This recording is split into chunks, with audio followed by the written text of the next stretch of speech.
Hey everybody, I'm Clark Sparrow with Sparrow Defense. I'm going to be doing a quick video on how to care for and maintain your semi-automatic pistol today.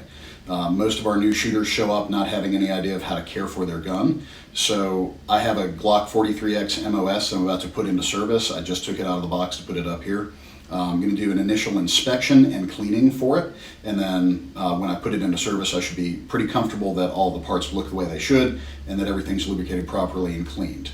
So if you have questions about your specific firearm model, semi-automatic pistols have a lot of commonalities in how we care for and clean them, but always look at your owner's manual to see if there's something specific that you should be doing or not doing as it relates to disassembly care maintenance.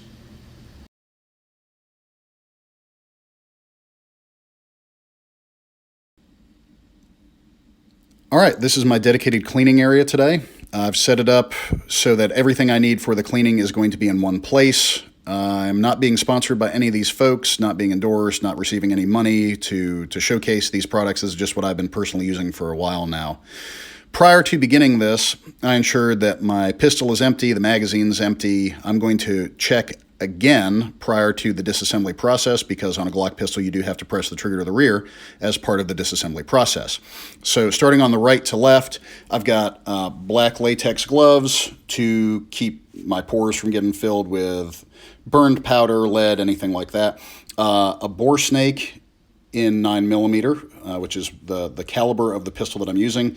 We'll get into how to use that here in a second. I've got some cotton cleaning pads right above that, 2x2 inch, use whatever you want. Ripped up t-shirt works just fine.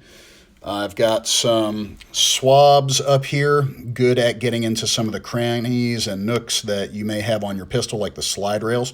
I like the ones that are that foam construction because it does not leave any lint or anything like that behind. Steel dental pick. You can use a plastic one if you prefer.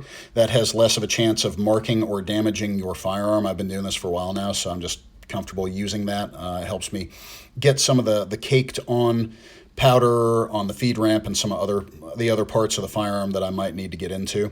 Brass brush, and then my solvents and my lubricant. I'm using M-Pro 7 today, basically because it does not have that annoying smell that fills the entire house. I've been having good luck with it, been using it for a number of years now. I do enjoy using lubricants and solvents made by the same manufacturer, because I'm going to be pretty sure that they're not going to have any kind of adverse chemical reaction later on down the line within the gun.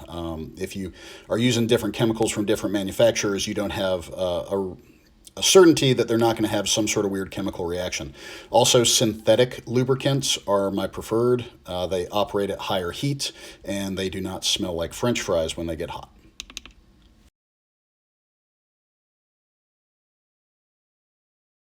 All right, now as far as disassembly goes, again, prior to disassembling the firearm, I'm going to remove the magazine. I'm going to place it way off to the side. I'm going to check the chamber to ensure that it's empty.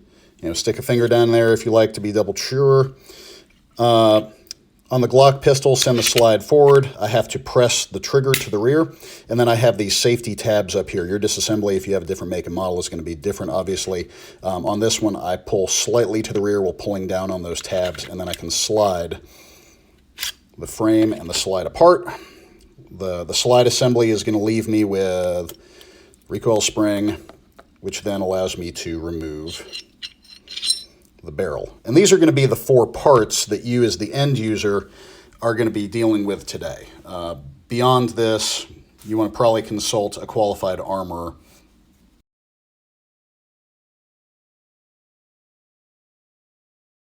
All right, we're going to start with the frame. You'll have to excuse the camera angle.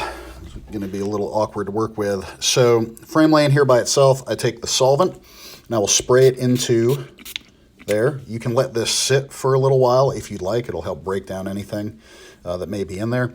They are supposed to be test fired at the factory, so a little bit of fouling is normal, but you'll also generally find some sort of packaging grease or oil that they put in there on the factory. So what I'm going to do is work this cloth in there anywhere that I can get to.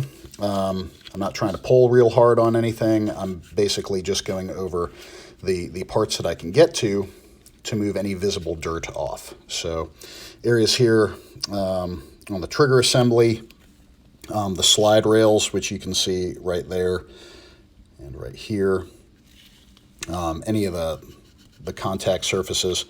These are all places that I want to inspect for anything shiny or sharp that looks like it may have been damaged during assembly or test firing. I can rub down the outside of the gun to get any cosmetic issues off. But here you can see some of that packaging grease that I'm trying to get off, that little copper gel. You can use your plastic pick, you can use your Q-tips or anything else you may want to get in there.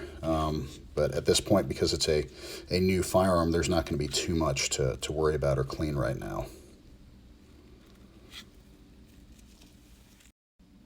So when I've wiped down the frame completely, I should have it mostly dry. Everything should be clean. I shouldn't have a lot of cosmetic dirt on it. I want to make sure that the slide rails are clean.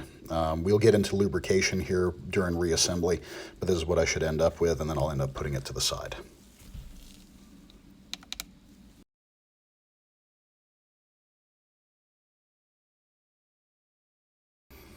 So the next part I'll begin dealing with will be the slide assembly itself.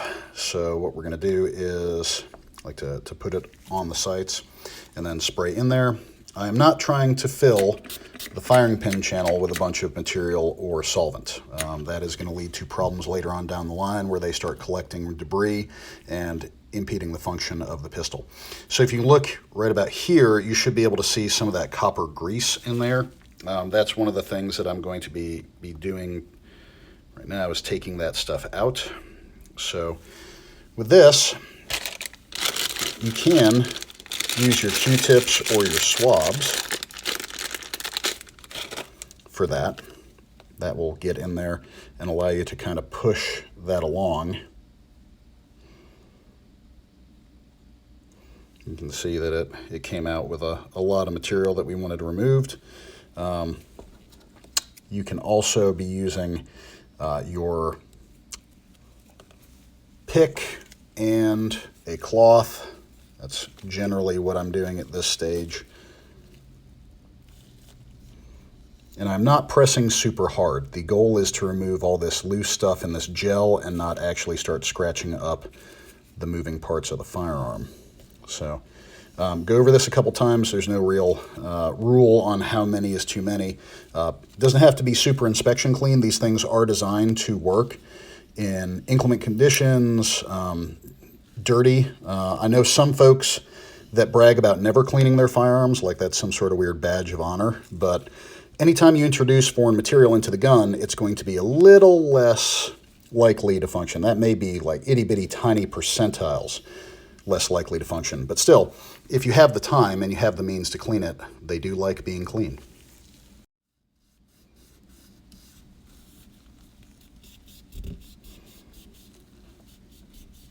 You can see that I'm not doing too much here other than just running the cloth over it. Sometimes my fingers are enough to get in there. When we have this area here where the extractor is going to be located, you can see your extractor right there. That's that little hooked piece of metal. I want to make sure there's nothing interacting with that. And I want to make sure that is a clean area there with nothing underneath it, keeping it from grabbing the round. So again, this is also more of an inspection at this point because this is a new firearm. So when I'm done with the slide, I should see that it is clean. There's not any kind of pooled lubricant or solvent or anything like that in there. Everything looks fine as far as the slide rails. Those look clean. I've moved off all of the initial starting grease and any kind of fouling that was there from the test firing at the factory.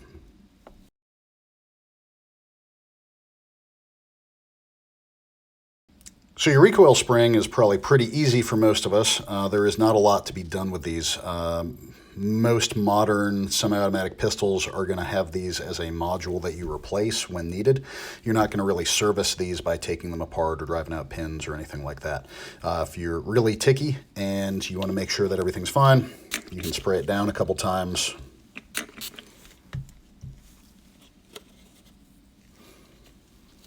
And then you can just work this over with the cloth to make sure that we get all of that out. If you introduce this into something really bad for the gun, like let's say that it was introduced into sand or clay or anything like that, and this seems like it is not functioning properly, the easiest thing to do is just to get another one for 10 bucks. You can put it in some sort of solvent cleaner and run everything over it, but for that amount of effort, you're probably just better off replacing the entire unit.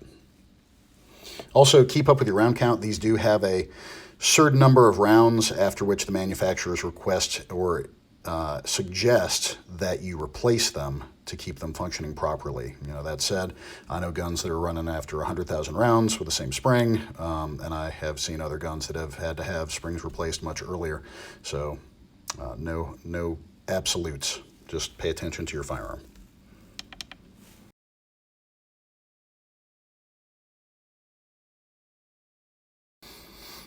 All right, that leaves us with a barrel. So for the barrel, same deal. We're going to spray it down with our solvent. At this point, I will get some of the solvent inside the barrel itself, and I'm going to pay special attention to the locking lugs. So the locking lug on this firearm is right up at the front. It also locks into place on the slide here. So these shelves, these contours here, actually lock the barrel in to the slide when the weapon is in use. So we'll get into that and where to lubricate that during reassembly, but also pay special attention to this area right here, which is your feed ramp. After steady use or a higher round count, you can start seeing fouling there. You can look down in the barrel and you can probably see a little bit of fouling from the factory shooting, the test firing there. So we're going to move that stuff out. As far as the exterior of the barrel, I'm just going to wipe it down the same way that I did everything else. Again, this one's not too dirty. Get onto that shelf there, wipe everything down, move the powder, the lead around, and kind of pull it across there, almost like dental floss.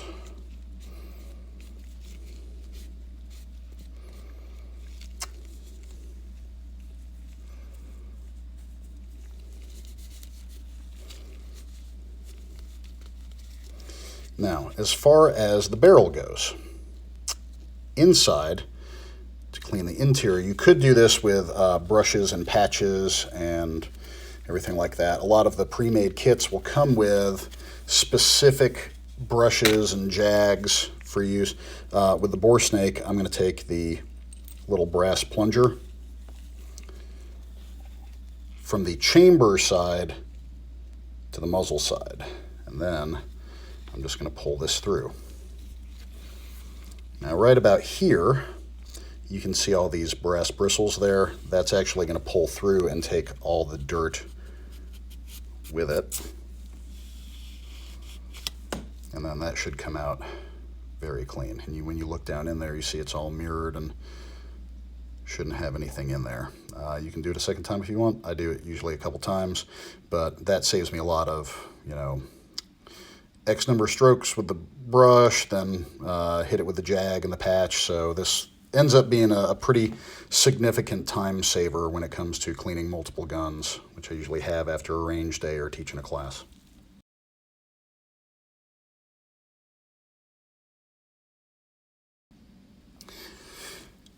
Now, as far as where you would use your brush, some of these areas, if you're not comfortable with the dental pick or anything like that, that would be one of those times where you could actually brush off your feed ramp to get any carbon or anything like that off here.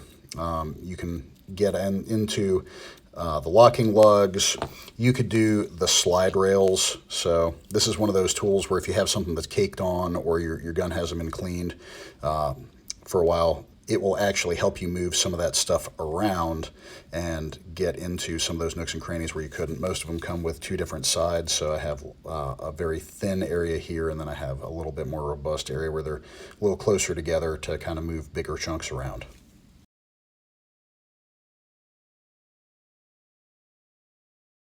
All right, so this is going to bring us back to lubrication and reassembly. I usually start with the slide itself, and then I'll move the barrel into the slide and then the recoil spring.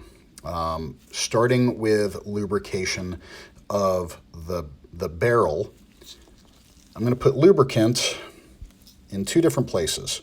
One up here on the locking lugs. I'm going to put just a drop or two of oil there. You can see that that is an area where there's going to be some metal-on-metal contact and some friction. The next place is, and you can already see it just from the slide being worked a couple times, but you'll start seeing that discoloration in this area up here. That is where the barrel itself is going to move within the slide. So I'll put a bead of oil there and kind of run it around. Again, this is not going to be dripping with oil. This is very minimal lubrication. So if you see that area there, you can kind of see where the oil has been placed. So now I'm going to pick up my slide. I'm going to put the barrel back in, and it's going to retain on these locking lugs here and here. Okay, you see how everything is locked into there. The recoil spring is going to hold everything in place. I kind of put it there, grab it with my thumb, and it's going to lock in. There's a little curved indentation there, which is going to serve to show me the right place. That's how I know everything is in the right area. So now the last place that is going to receive lubrication is going to be in the slide rails itself. So what I'll do is actually take the oil and run a couple beads down.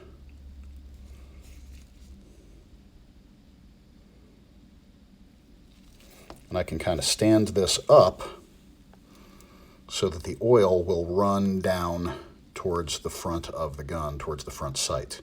So the areas where the most contact are going to be made, obviously the barrel and the slide moving around each other, but also on these slide rails. So if I put the lubrication on the inside of the slide, when I go to reassemble, I match them up, and then I pull that to the rear, and you'll see that this will actually lock this back in place. So now the gun is actually locked back together. Some of them will have a lever here. Some of your manufacturers will have a lever or a detent or something that you'll have to flip or move. Sometimes on Smith & Wessons, there's actually a little lever that you have to roll down to allow the slide to come off in addition to doing that. So again, consult your owner's manual.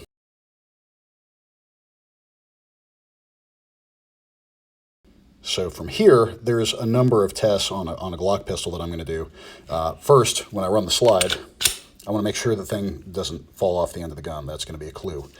Next, if I press the trigger, I want to hold the trigger to the rear, run the slide, and as I slowly let this forward, I'll hear the sear reset. So, and then if I press the trigger, I should hear that floating firing pin.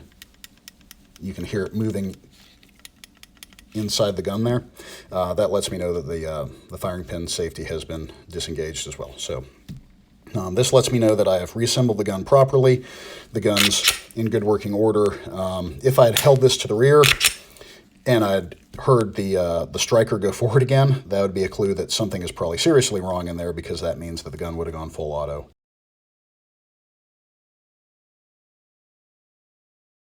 All right, everybody, this is our video for today. If you enjoyed the information and thought it was useful to you, please like the video and consider sharing it with somebody that might benefit from this information. Written copies of these are usually put up on our blog within a few days on sparrowdefense.com. Social media, you can follow us on Facebook and Instagram. We are Sparrow Defense there. And until next time, please be safe.